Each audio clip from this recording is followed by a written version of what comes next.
So there's plenty of time before your plane departs, and your smartphone is about to run out of battery. Well, lucky you. Good thing you can charge your phone on the go. But hold on, that Instagram selfie or an urgent email might cost you a lot. IBM security experts say that cyber criminals use USB ports in airports, train stations, and other public places to steal personal data from your gadgets. They have no difficulty modifying USB ports by installing special software that steals the owner's personal data, including bank information.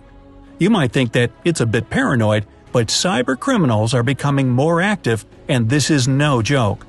In 2019, transport became the second priority for cyber criminals, right after financial organizations. Can you imagine that? USB chargers might be traveler-friendly and installed in public places for their convenience, but they're not necessarily safe.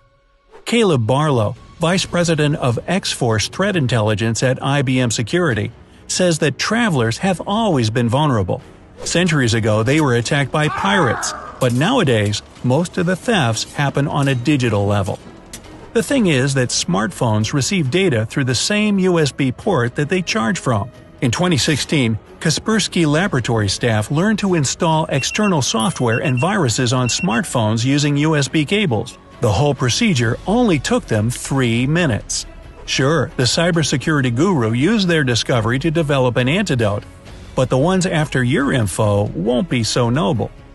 When you plug the cable into a compromised outlet, you'll connect your smartphone or tablet to an external drive that launches the process of copying your data or installing a virus on it.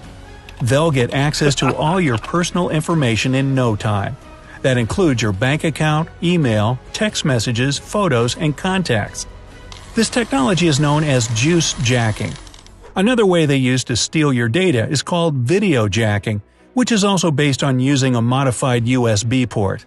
All the activity on the smartphone screen is recorded on video and allows the thieves to see what you type and what kind of info you look through. Sometimes they don't even bother to do anything to the port itself. They just leave a cable plugged in there. Barlow says that a bad guy probably wouldn't take the USB port apart in front of everybody, but he could just plug in his special cable there and wait at home in front of his laptop. A man passing by might see the cable, which matches his device, and just start charging it. And this is when the software crawls into your tablet or smartphone and copies something you'd rather keep private. Barlow compares using USB chargers left in public places to brushing your teeth with a toothbrush that you found on the road. You don't have the slightest idea who's used it and what for before you. Is there any reason for the owners of the latest Android and iPhones to worry? The best brains in the world are working on their security after all. After smartphone producers learned about juice jacking, they did add extra safety measures to their devices. Now iOS and Android ask for your approval to get connected to an external device. But if you're prone to agree to anything your smartphone offers without looking, that won't be much help. There's other risks too. If you've got an Android with an older operating system, or the USB debugging mode is switched off, it'll be no problem to pass a virus onto it. There's a function on the latest Apple devices called USB restricted mode. It's an innovative defense mechanism which prohibits data exchange during charging through a USB port. Android models face greater risks, though they're also packed with their own software, which bans unapproved access to your data. If you're using a device with the latest version of operational system, in theory, there shouldn't be much danger. But still, if you need to charge it urgently in a public place, don't use a public USB port. You never know what cyber criminals will come up with next. So, if the only way to have guaranteed protection from fraud is to avoid using USB chargers in public places, what can you do if your smartphone has a low battery?